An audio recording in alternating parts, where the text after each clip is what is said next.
Good afternoon, guys, or morning or night, whatever it is to you when you're watching this video. I just now rolled into the gym, and today's going to be shoulder day for me. So what I'm going to do on this video, this little short clip, is I'm going to be doing more volume than what we're actually going to show, but I'm going to very specifically talk about my 3 most important shoulder exercises that I did and still do to this day that are going to help you guys grow your delts. And I'm also going to kind of give you some tips and some pointers along the way as far as the technique of how you should be doing it. Maybe you can tweak a few things on your own training and see some results from this. So my opening exercise, I like a reverse pec deck. You can alter this however you like. If you want to do cables, dumbbells, but I like to start with this because most guys, if you're pressing heavy like the chest, you're probably going to be front delt dominant anyways, which I definitely was.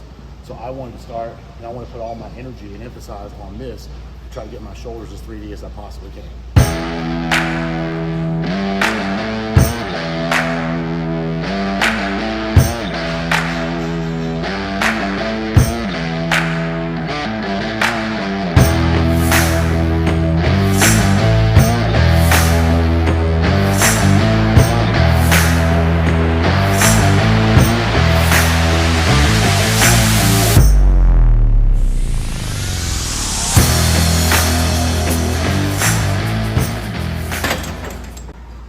So a couple of things I want to talk about when you're doing rear delts, specifically this.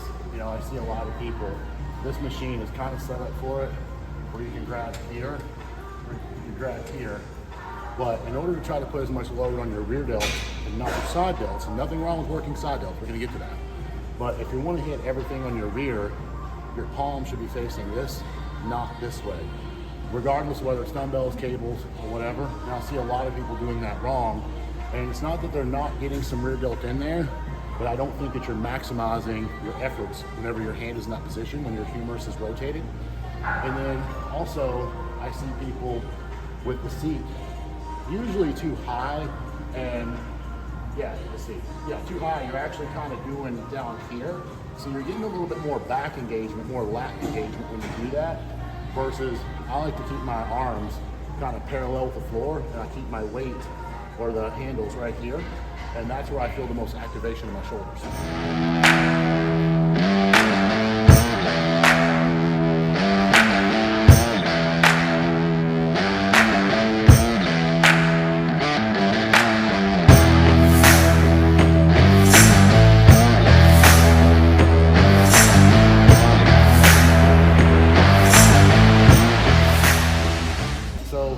Several of you guys asked on my previous video if I still train to failure, and the answer is yes.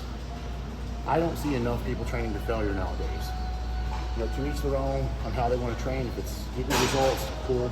But I've always trained to failure, and I feel like that actually allowed me to grow at a much faster rate than most people. You know, maybe we'll talk about volume versus failure on another episode, but for right now, you guys see that, like, I think I did 9 reps here.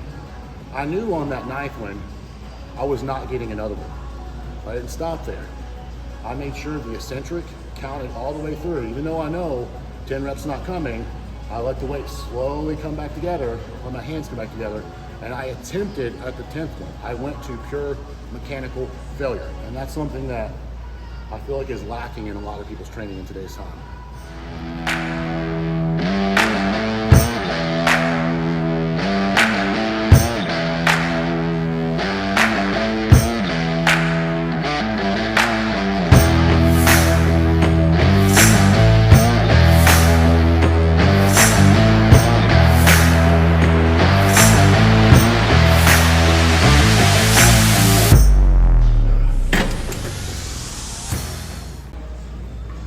Alright guys, so the second thing we're going to go over today is side lateral. So you have machines, you have dumbbells, you have cables, there's side lateral machines. Pick one you want on this. I've actually already done a side lateral movement, but I do prefer my dumbbells as well, so I'm going to be doing those. You'll see how I do them, and here in just a moment I'm going to kind of give you guys a few little tips and tricks that'll help you out.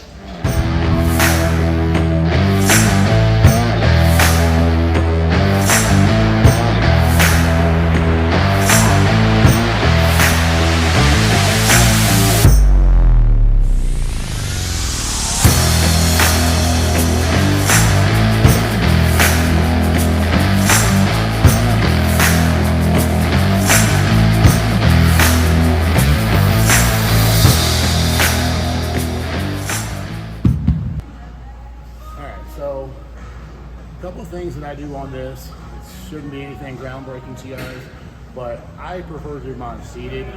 You can do them standing, just be true to yourself, because I see a lot of people that kind of get a bend in the knees in order to get body English and leverage to move more weight. That's not helping your shoulders. And then I also like to keep my elbows kind of locked out, so keep them straight. And I try to bring the weight out to the side as much as I can. See too many people doing like mid-range or almost doing a front raise instead of a side lateral. So keeping that tension where it needs to be out here is what your focus should be doing this exercise. And also, guys, stop doing the chicken wing where your hands are here. That's doing nothing for your shoulders.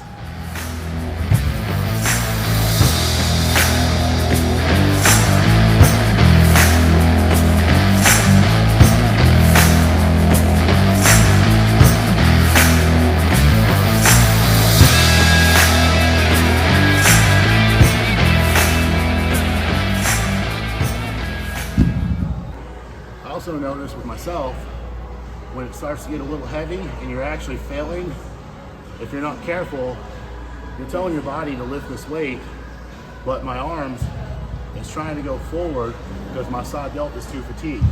At that point, even though my form didn't break, it did break. You know, I didn't technically, the weight didn't stop moving, so I hit failure. Well, I did hit failure technically because I had to cheat my own form in order to still get another rep. At that point, what am I really doing? I feel like I'm just shortchanging myself. So we'll shut that set down, and on the last one, we're gonna lower the weight a little bit.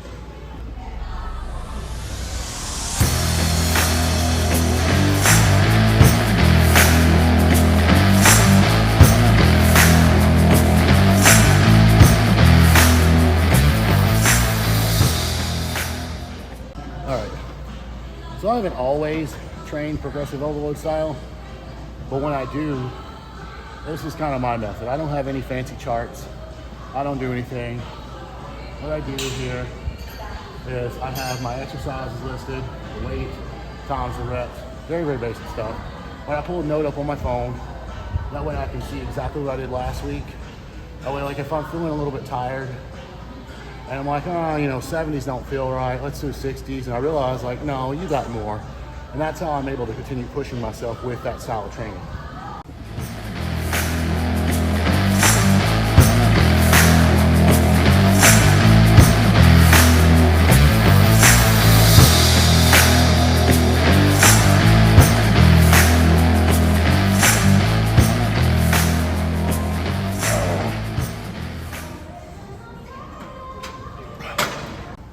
Okay, so the last thing I'm doing here for shoulders is going to be a press.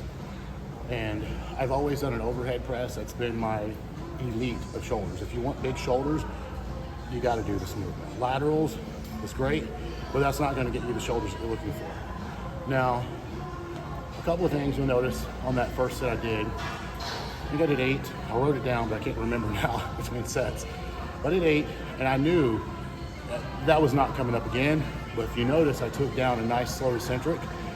Knowing I'm not getting that 9th rep, but I still attempted it. Again, that's mechanical failure in my eyes. So a couple of things I'll point out here. I have had a few shoulder injuries and problems, as most of you guys know if you follow me throughout my journey. So you don't really see me doing a whole lot of like dumbbell presses anymore. I never had an injury doing a shoulder dumbbell press. My actual first shoulder injury was from dumbbells in the chest. Different story, different day. But when you got to kick, once you get to a certain strength level and you have to kick these dumbbells from your knees up, I personally feel like the risk of injury is far greater than the reward you're going to get from doing that exercise. So at that point, that's why most of my videos, when I was still like big, like colossal big, I was doing a Smith machine or I was doing a hammer strength because I wanted to mitigate the risk ratio here. You know, it just wasn't worth it to me. So now I'm using this right now. I'm not a big fan of the True brand pieces, but this one I actually do like for shoulders. But unfortunately, I've got the stack on it right now. So I'll probably have a couple more weeks and then I'm gonna shift it back to a Smith machine. But there's a couple of things that you guys can do with this. I used to do both, and I'm gonna be doing both today. I don't know if I'm gonna get both on video, and it'll be on a different movement, but you can have your elbows out wide or you can tuck them back in. it's two different exercises. Your body is training in two different planes of motion. So I do recommend doing both.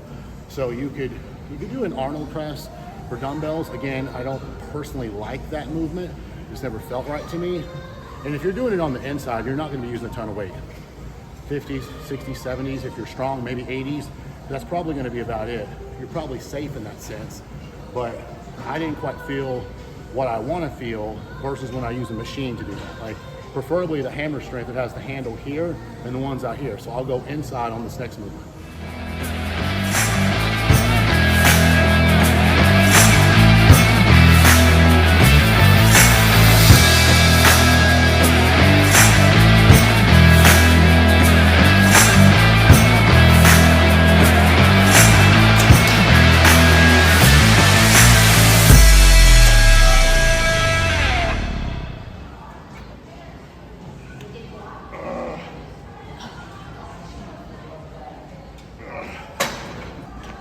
All right, there's one other thing I want to point out on this. Now, take this with a grain of salt. This was told to me through an orthopedic who used to work on the Jacksonville Jaguars. Again, this is a physio standpoint. If you notice on a lot of my actual shoulder presses, granted, he was kind of wrong back when I had my very first shoulder injury. Like, even my old videos, if you watch, I never took the bar like down to my clavicle or my upper chest when I was doing overhead presses. But this particular physio was telling me that when the humerus gets lower than parallel to the floor, which is essentially like right here, and I do go lower than that, but like it puts a tremendous strain on your labrum, and labrum tears are very common in bodybuilding. So when he told me that, it kind of made me mindful of it, even though I never did it to begin with. But like not very rarely, I never actually go all the way down. So like I'll adjust my seat. So this is kind of my starting point, is just right below parallel on that.